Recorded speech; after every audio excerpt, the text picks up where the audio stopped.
What's up, beautiful people? Hello. It is I, Christopher Rausch, your No Excuses coach, back here with another walk and talk video on this beautiful day, wherever you're at. Good morning, good afternoon, good evening.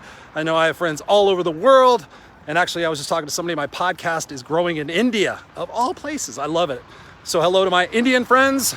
Hello to all my friends around the world. I love you guys. I'm Christopher Rausch, the No Excuses coach. And I am here. What's up, Mary Sterling? Good to see you. Thank you for being here. Ellie is on the line. Hello. It is noon time here in sunny Southern California. I'm out walking Ozzy. Ozzy and I are having a walk and talk. It's been a while since I've done a walk and talk, so I was in the process of writing my book earlier, and I said I need a break.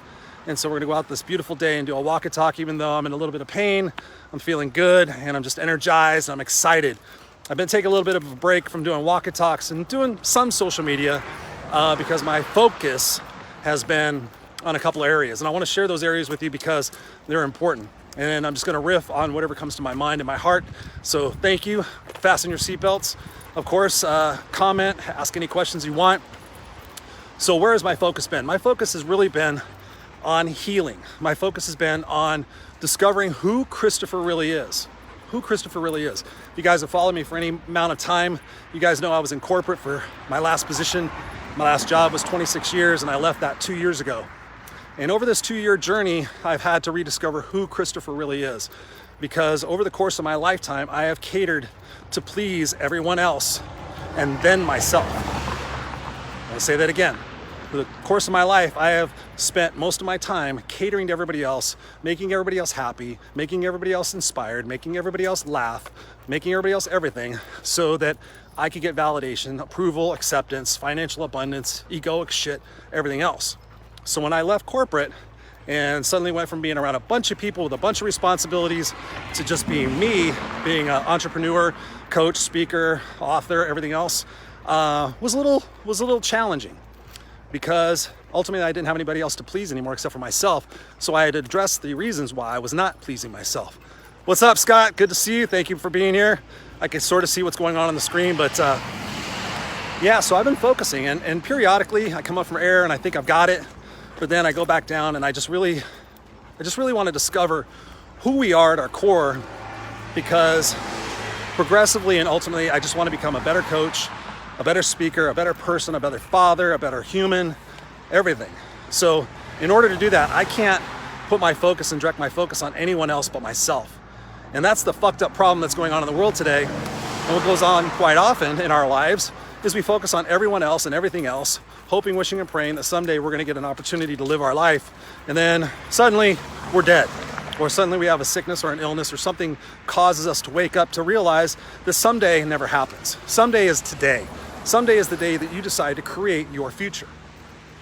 So in the process of really doing the inner work, I just read a book this weekend. I posted on my social media, something about doing the inner wisdom, inner work. My buddy Vercel sent it to me, and I dived into it, and I was like, oh my God, exactly what I needed to hear. You know, we go into so much stuff for egoic reasons. And again, you know, people pleasing, it's conditioning beliefs that we have about ourselves. I'm gonna cross the street and I don't wanna get ran over. The conditioning thoughts and everything else about ourselves that we have to overdo, we have to change. And ultimately, that doesn't happen overnight. We have to start standing our ground and really being vulnerable to addressing some of the issues that we've had in our life. And as part of me writing this book about the journey of my mother and I, called It's Just You and Me, Kid, I've had to personally address a lot of situations in my childhood that I would speak about, but I would never go into detail about. So when you're writing a memoir, when you're writing a massively motivational, inspirational, and heartfelt, vulnerable book, you got to dig into those situations. And by doing so, if you're smart, you'll pause and you'll offer yourself the opportunity to change your perspective about something that previously was painful or something that previously was traumatic, and try to see it with a different set of eyes. And so for the first 17 years of my life, I felt abandoned, I felt isolated, I felt alone, I felt scared, I didn't have any confidence, I felt stupid, I was catering to my mother's every wish, I was bullied. First 17 years of my life were shit. I mean, I had some good times in there, but whew, until I had that breaking point where I finally stood up for myself at 17 years old, I don't know where I would be today. And so in writing this book and going through some of that stuff, I mean, I recently just wrote about walking back into a motel room we were staying at. We had a motel room for a couple of nights, and watching this homeless guy banging away at my mom. And he was a drug addict. And I was like, what is happening here? What? And the guy got up and threatened to kill me, tear me apart. I had no business, blah, blah, blah. And I'm like, dude, you just met my mom 2 days ago. And then in the simultaneously the same chapter about that same motel, about me shoplifting cigarettes for my mom and getting my ass handed to me because I got caught. So when you start diving into that stuff, okay. Back then I was like, what the fuck is happening to me? Why me? What did I do? But now, changing my perspective, I could see that all of this was designed to create the man that I am today. And if I had fallen victim to those excuses and those lies, I would be in a corner somewhere, probably a drug addict or in jail or dead.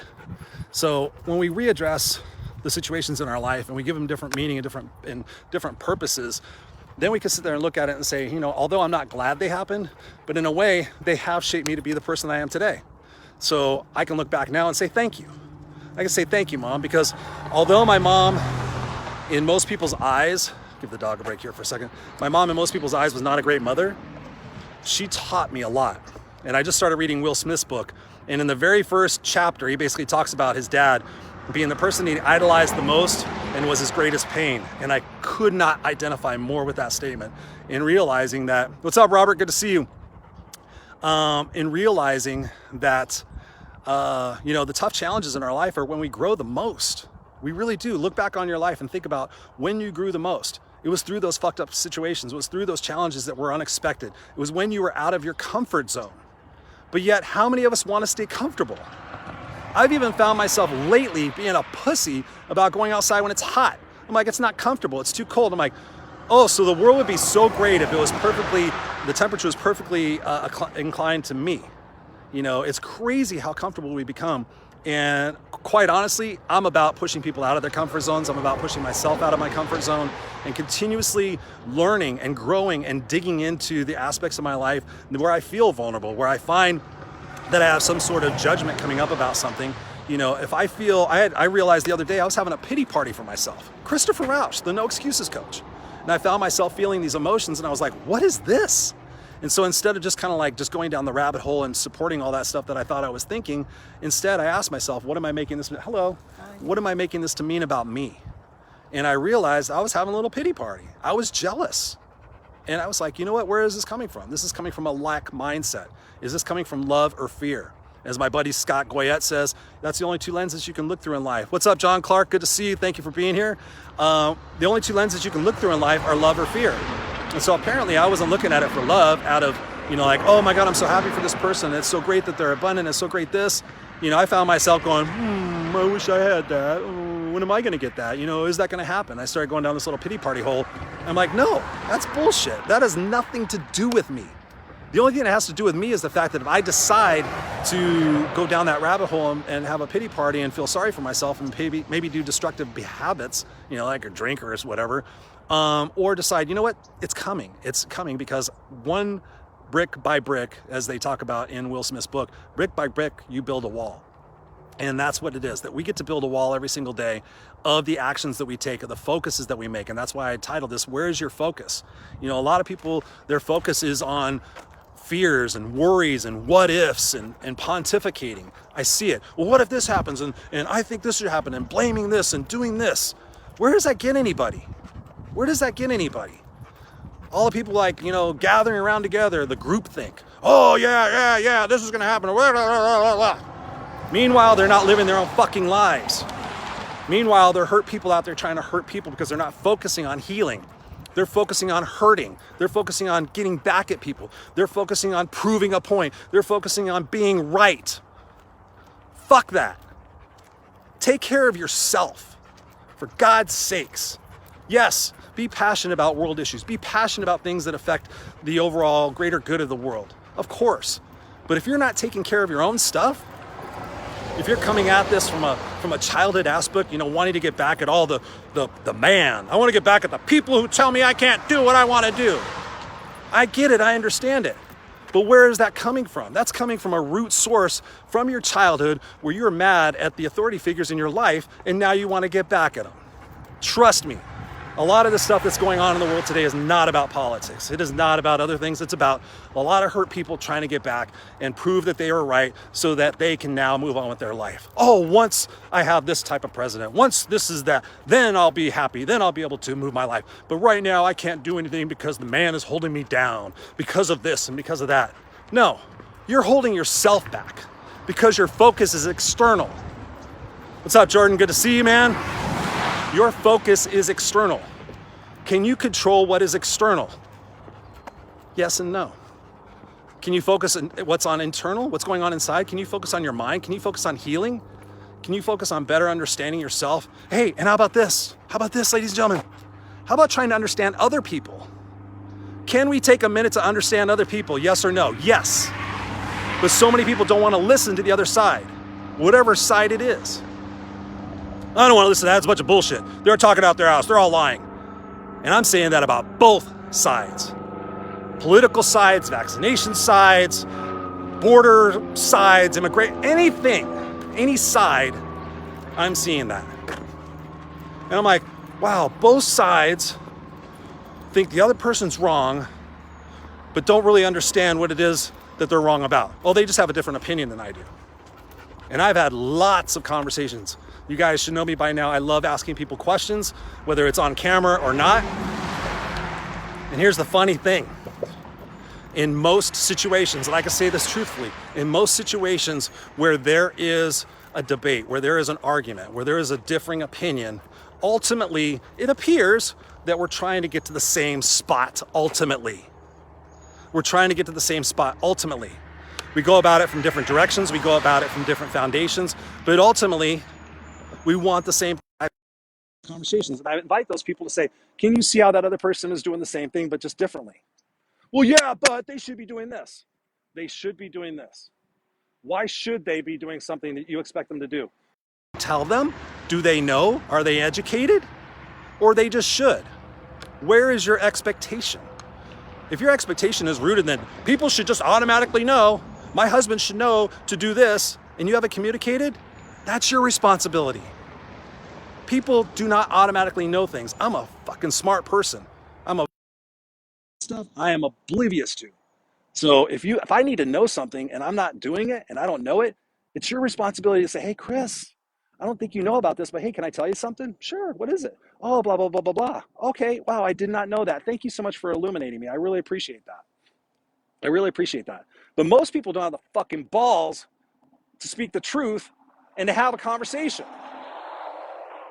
Hey, Sean, what's up? Good to see you. Man, that's a blast from the past. Good to see you, DHO. But most people don't have the balls to have that conversation.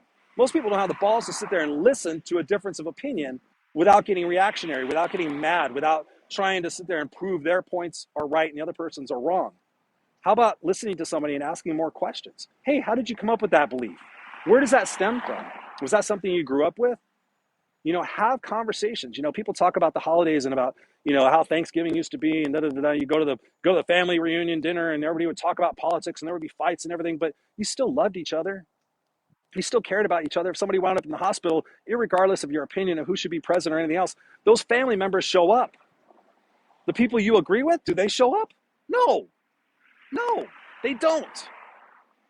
So you get into this groupthink where, oh, I'm with all these people and we all agree and we're all going to do this and we're all part of this team. It's no different than being a fucking 13-year-old kid going into a gang. He goes into a gang because he doesn't have a family at home, because his family at home is all fucked up, focusing on their own bullshit and their own negativity, that they don't take time for the kid. So the kid goes out and finds other people who think and act like him and look like him, maybe, and they fit in because we all want to fit in. We all want to belong somewhere. We want to fit in and belong somewhere, but yet we don't aspire to learn and grow through the act of conversation. We don't focus on that aspect. We focus on being right. Why? Because conditioning says that if I'm right, I'm good. And if I'm wrong, I'm bad. That goes back to childhood. So what do we do when we're kids? We try not to be wrong. We try not to get in trouble. We try to make everybody else happy. So as long as everybody agrees with me and everybody's happy, then I'm part of a group that we're going to do something. It doesn't matter what the group's going to do. It's what you're going to do. What are you doing? If you're just pontificating, bullshitting, blaming, all that other shit, you're not doing anything. You're not doing anything. Are you part of the solution or are you part of the problem? You're part of the problem. Oh, my poor puppy's tired. You're part of the problem. So where is your focus? Where is your focus? I talked to a lot of people last year in 2020 during COVID, during the shutdowns, gave a lot of complimentary coaching sessions away. And I followed up with people this year. People this year who said, 2021 is going to be my year. You know, I'm not going to let what happened in 2020 happen to me again. Sorry, I'm in a lot of fucking pain too. It comes and goes. Right now, I feel like I'm stabbing steak going through my leg all the way down to my foot. Um, and I talked to a lot of people, and they said 2022 is going to be their year. It is now, as of this recording, it's November 16th, 2021. And I can tell you that quite a few people have not accomplished what they said they were going to accomplish. They said they were going to accomplish. I'm stretching that thing. They haven't. They're like, man, I'm so mad at myself. I'm like, what have you been focusing on? Oh, I don't know. Okay, it's your life. Guess what's going to happen if you don't focus on your life? You're going to get sick, you're going to die, and you're not going to live your life. You're going to have existed in your life. That's not what I want for you. Every day, every moment is a gift. Every moment is a gift. And it's sad because most people realize the wrongs of their life when it's too late. I'm watching a show called Yellowstone. I don't know if you guys have seen it with Kevin Costner. Can't remember what it's on, Peacock Network or something like that. It's about these guys up in Montana. It's crazy because I'm not a cowboy, but it's crazy to see the show. But the point I'm trying to make is the big guy, Kevin Costner. I don't know if I should tell you this, but anyways, main character gets cancer, and all of a sudden he realizes all the egoic shit, all the financial shit, all the control, everything in his life, everything he put his kids through and everything else to make this mecca for himself doesn't fucking matter because now he's dying of cancer. Now he wants to go back and repair all his relationships. Now he wants to be a good grandpa. Now he doesn't want to be such an asshole. Now he doesn't want to be known for being such a dick because people won't associate with him because now he's fucked his life over. And now he realizes all of that shit he did was for nothing. That when he dies, all of his kids are going to sell all of his shit and they're going to move on. They're going to be happy dad's gone. Is that a legacy do you want? I don't want that legacy. So that's why I'm here. That's why I'm the no excuses coach. That's why I coach people to get out of being comfortably miserable into being completely unstoppable. So where is your focus?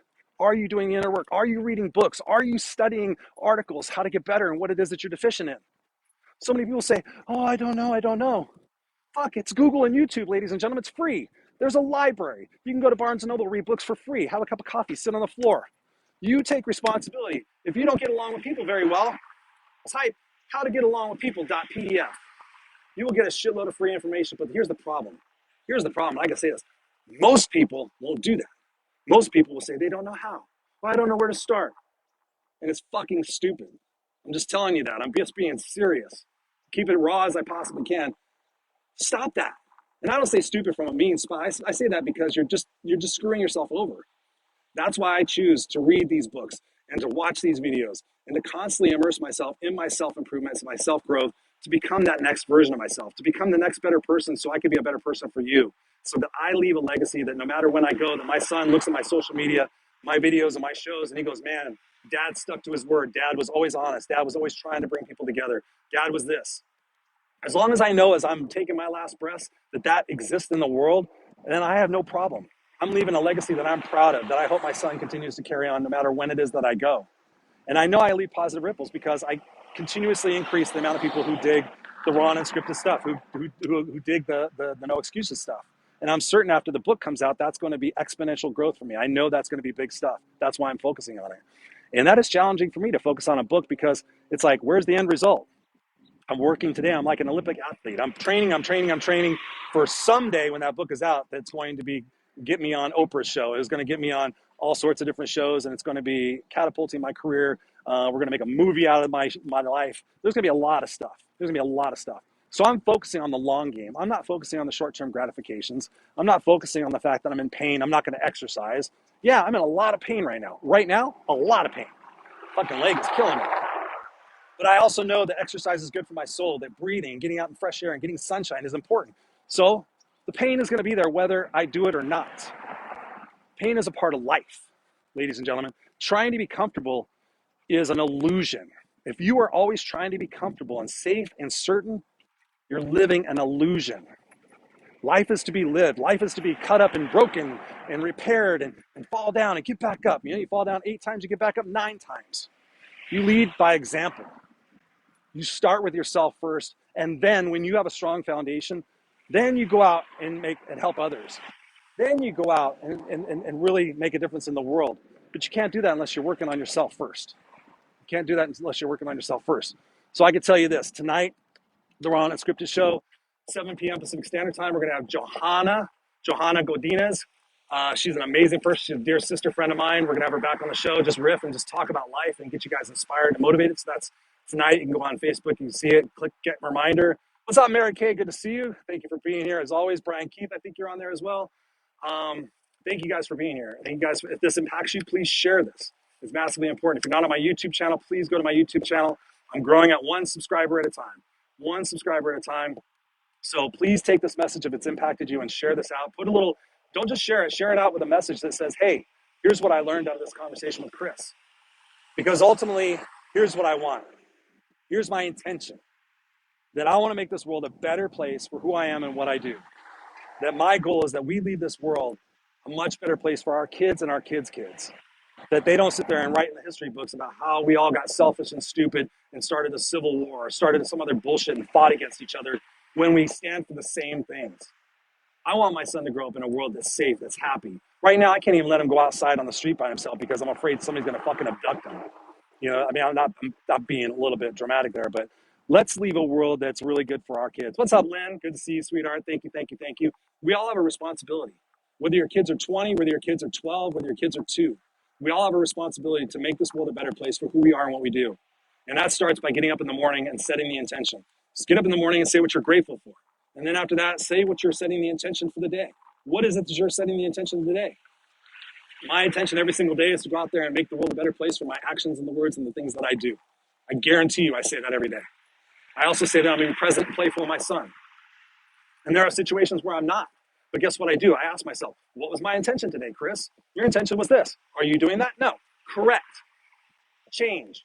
Most people go, I'm going to get up, it's going to be a great day. And then one thing happens, they go, see, the day is going to turn out like shit. And then they spend the rest of their fucking day finding things to prove that their day turned out like shit. And then they go home and they bitch about how their day was like shit in front of all the people that haven't seen them all day and get them all down and moody. How about this? How about we focus our intentions on where we're at in the moment? If we're with our family, let's be with our family. We don't get too much time with our family, honestly. And that's a regret that a lot of people have, that they didn't spend more time with their family. Spend time with yourself. Meditate. Go out and do shit for you. Self-love is the first love. I can't emphasize that enough. Whatever I could do, please let me know. Also, we got the night show. We got another show on Friday night, 5 p.m. Pacific Standard Time, The Unfiltered Experience with myself and Scott Goyette. We got Tony Ladiello, I think his name. He's got 2 different types of cancers. Amazing guy. Perspective, congruency. He's got the TonyFoundation.org. Go there. So we got him on Friday. And then most importantly, I'm working on my group coaching program starting January 11th. Group coaching program, it's 6 months. Kick-ass, unstoppable life, no excuses coaching program, 6 months. But at the end of the 6 months, if you aren't transformed, if you aren't changed, Lord Almighty, 6 months. It's an amazing program. It's all new content. It's all new structure. You cannot escape this program without changing. Literally, that's what I've designed over the last 4 years. I haven't done a group coaching program in probably 4 to 6 years. This is all brand new content, all brand new synchronicity design that the end game leaves you confident and able to do whatever it is you want to do with your life. I'm not about getting you in programs for 12 years. 6 months, you work with me, let's go. All right? So if you want more information on that, go to ChristopherRausch.com. There'll be more information up there soon. But anybody who signs up early, who gets on us, I will take care of you between now and January 11th. So whatever it is I got to do to get you prepared for January 11th, between now and now, you sign up, you pay, let's go. I will personally take care of you until then. So whoever is in that group before January 11th, you guys get bonuses up the wazoo. You guys get bonuses up the wazoo. So ChristopherRausch.com, go to the coaching page, and then there's group coaching on there. There's some information. I love you guys. Stay unstoppable. Be part of the solution, not part of the problem. I'm going to go back and read these comments right now. Right now, I'm going to finish my walk, and I love you guys. I love you. You guys rock, unstoppable, kick ass.